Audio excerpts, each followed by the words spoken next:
Ja nyt, hyvät kuulijat, seuraa Jokamiehen sähköradion juhlalähetys. Yhdistämme Paimioon.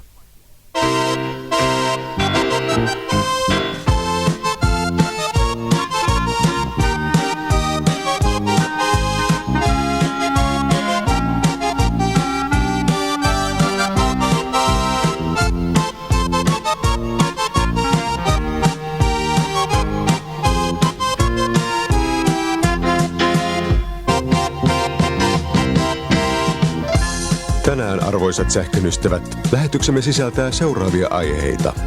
Sähköuutisia läheltä ja kaukaa, tarinointia sähkömiehen elämästä.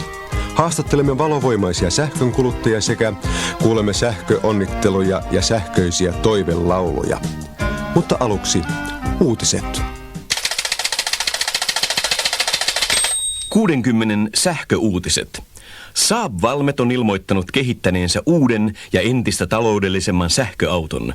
Meluton ja saasteeton auto pystyy liikkumaan satojen kilometrien matkoja. Ainoa käytännön ongelma, ilmoittaa Saab-Valmet, on löytää tarpeeksi pitkä sähköjohto. 60 vuotta on täyttänyt kansallisesti ja kansainvälisesti kunnostautunut sähkölähteenmäki Paimiosta. Juhlia on ilmoittanut olevansa merkkipäivänään jatkoilla. Ulkomailta. Valitettava väärinkäsitys tapahtui Edisonin kaupungissa Yhdysvalloissa. Eräs vaimo pyysi miestään sähköttämään appi ukolle merkkipäivän johdosta. Mies ottikin ja sähkötti anoppinsa. Savonlinnan oopperajuhlien esitykset on tänäkin vuonna myyty loppuun jo ennakkoon, mutta niinpä ohjelmistossa jatkavatkin edellisvuosien suosikit Wolfram Amadeus Mozartin Taikajouli ja Joonas Kokkosen Viimeiset piuhaukset. Urheilua. Tänään kelattiin vain yksi ottelu. Veitsiluodon vastus oli saanut vieraakseen Moskovan Dynamon. Vaikka suomalaiset olivat ennakkoon hyvin latautuneita, tyhjeni akku, kun Dynamo latasi jo ensimmäisen vartin aikana itselleen 3-0 voimajohdon. Lopputulos 10-0. Suomalaispelaajat väittivät, että johdossa oli vika. Tässä olivat uutiset. Seuraavaksi, hyvät kuulijat, ystävämme sähkömies pakinoi aiheesta sähkömiehen valoa ja arkea. Pieni sähköpoika vaan, tolpan kärkeen katoaa. Yhä ylös yrittää, voimalinjan piirittää. Hyvää päivää, hyvät kuulijat.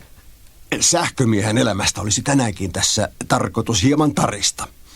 Ja onhan tässä oikein sähköä ilmassa, kun tuli, kuulkaa, viime viikolla kelattua itsensä kihloihin.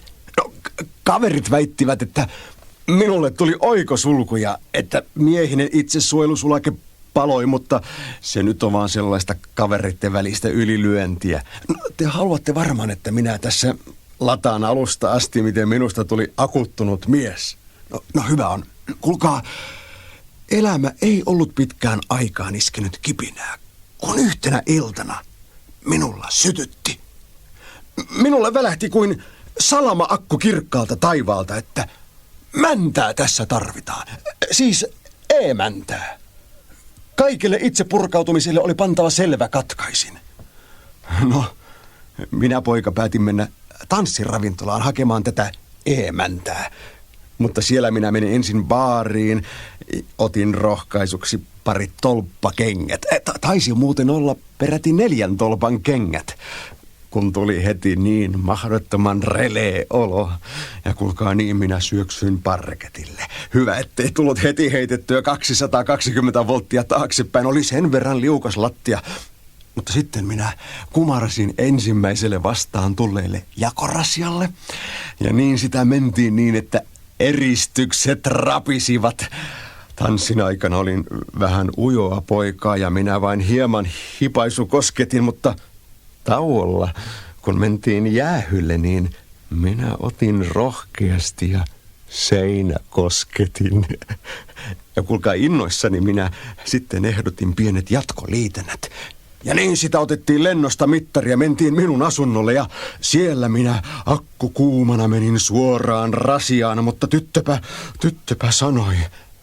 Älkää käämikö, ei saa käämiä ennen kuin pappi on sanonut oomin. Kuulkaa, siinähän meinasi tulla oikea sähköshokki. Hyvä, ettei minusta tullut loppuiäksi impedanssi. Tyttö luuli, että minulla oli pelkkä maadoitus mielessä. Mutta minä herrasmiehenä panin muuntajan päälle ja olin aivan tasavirtaa hänen kanssaan. Minä kerroin hänelle, että minulla ja minun suvullani on tunnetusti hyvin terveet halogeenit ja että minä en ole mikään piuhahtaja. Mutta sitten minä sain ilmeisesti lievän sähkökatkoksen, sillä minä ehdotin, että mennään vaan vihille katolisessa kirkossa ja matkustetaan vaan häämatkalle Puolaan, kunhan mennään heti kihloihin ja niin minä kosin. Ja hänellä oli ilmeisen hyvä jakopää, sillä hän laski 1+1 ja suostui. No, mitä siitä sitten seurasi, se jääköön pimeyteen. Mutta sen sanon vaan, että pikkuhiljaa plus- ja miinusnapa löysivät toisensa kuin akkukantensa, tai pitäisikö sanoa töpsilirasiansa. Eikä kuulkaa sen koommin ole ollut häiriöitä jakelussa.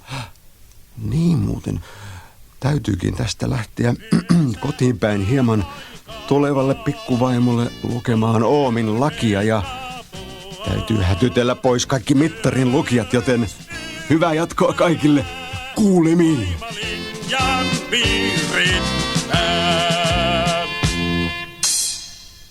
Ja nyt hyvät kuulijat, haastattelijamme on tavoittanut muutamia tuttuja sähkönkäyttäjiä ja saammekin kuulla, mitä sähkö heille kullekin merkitsee. Sähkö, enemmän sähkö, sitä tarvitaan. Juu. Mitä te tiedätte sähköstä? Mie en sano mitään. Kai te nyt sentään jotain tiedätte. No joo, mie en sano mitään. Ettekö edes tunne sähkön käyttömahdollisuuksia? Kysykää vaimolta, hän on tänään kotona. Eikö edes nimi Sähkölähteenmäki sano teille mitään? No tottahan toki Iivari firmasi, että paimiostahan se olisitte heti kysynyt. Mie kun luulin, että toimittajalla oli kysymyksiä haudattuna joku ulkopoliittinen koira. Entäs te, hyvä herra? Se on selvää, vielä se naamataulu loistaa rötösherroilla, mutta ei enää kauan. Kohta vedetään pääkatkaisijasta ja kansan petkuttajat viedään lataamoon. Töpseli irti, proput tässä palaa. On reellisen kansan nimissä todettava, että kaiken maailman huijarit ovat saaneet rötöstellä eduskunnassa liian kauan. Hyvä herra, toveri, mitä mieltä te olette sähköstä? Sanoisin hyvä renki, mutta huono herra. Niin kuin toverini Kajanoja on saanut karvaasti kokea, johtoon astumisesta seuraa aina sokki. Seuraava vastaajamme on jossain täällä pimeydessä. Halo, onko täällä ketään? Kyllä kai te nyt vihdoinkin uskotte, että minä en ole enää riippuvainen sähköstä. Kyllä kai teillä vielä joskus sytyttää. Vain yksityisseurassa, sillä onhan totuus kuitenkin se, että ilo ilman sähköä on teeskentelyä. Saanko kysyä, mitä jännittäviä päätöksiä tehtiin naapurin kanssa vierailunne aikana? Ja Kuuman linjan ja tämän erinomaisen Paasikivi-Kekkonen linjan jatkoksi vedetään tämä mainio tarttis tehdä jotain linjaa. Sähkö, enemmän sähkö, sitä tarvitaan. Juu. Ja nyt kun studion kello lähestyy yhtä sun toista, seuraa sähköonnittelujen ja toivelaulujen vuoro. Amperi, monttori, transformaattori, kilowattivoltti ja generaattori. Oiko, sulku ja proppu, tähän minun lauluni loppu. Näin on. Tervetuloa sähkösävellahjan pariin. Ja taas on saapunut koko joukko onnitteluja ja musiikkitoiveita. Tänään näyttää pääosassa olevan juuri 60 vuotta täyttänyt Sähkölähteenmäki Oy Paimiosta.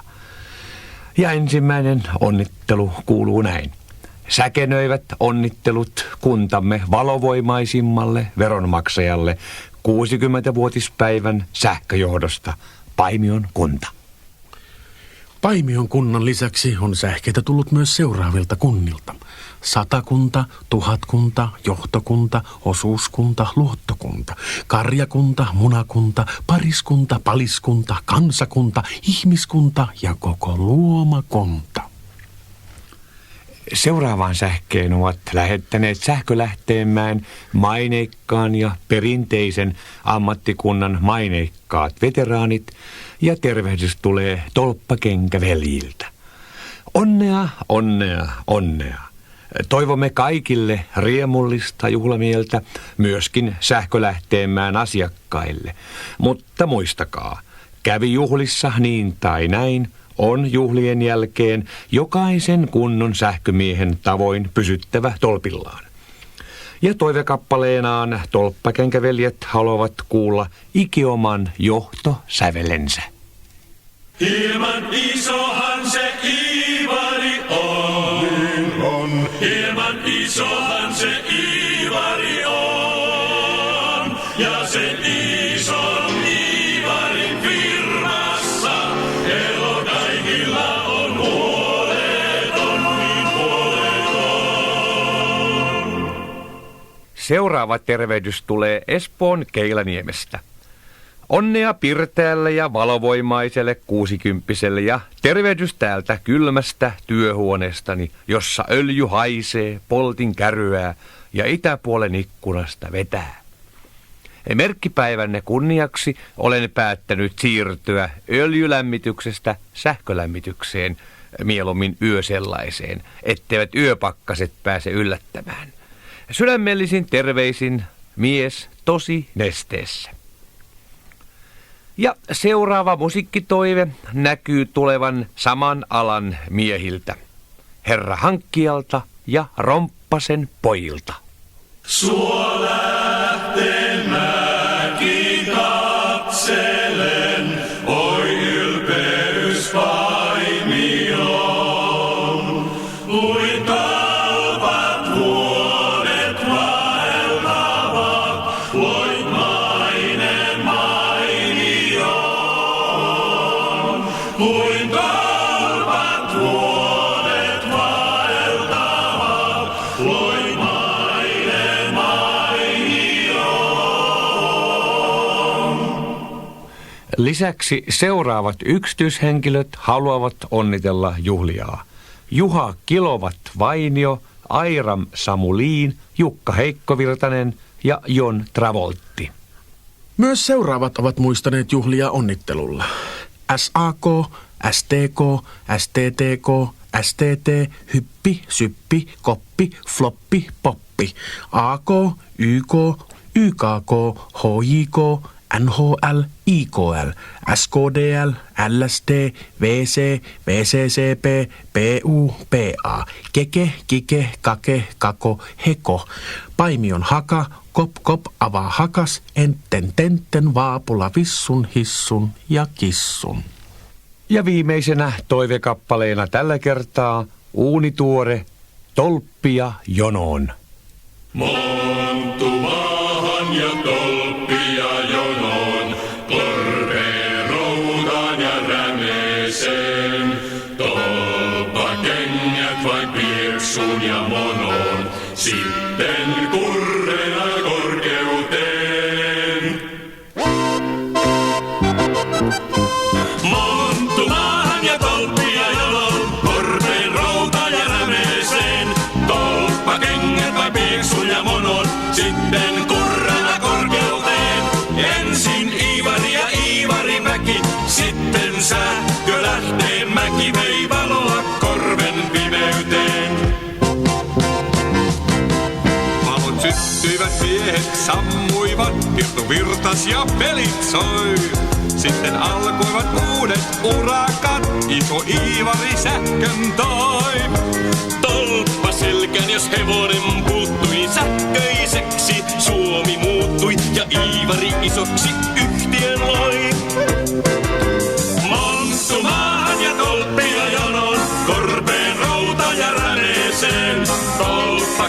kengät vain pieksun ja monon, sitten kurrana korkeuteen.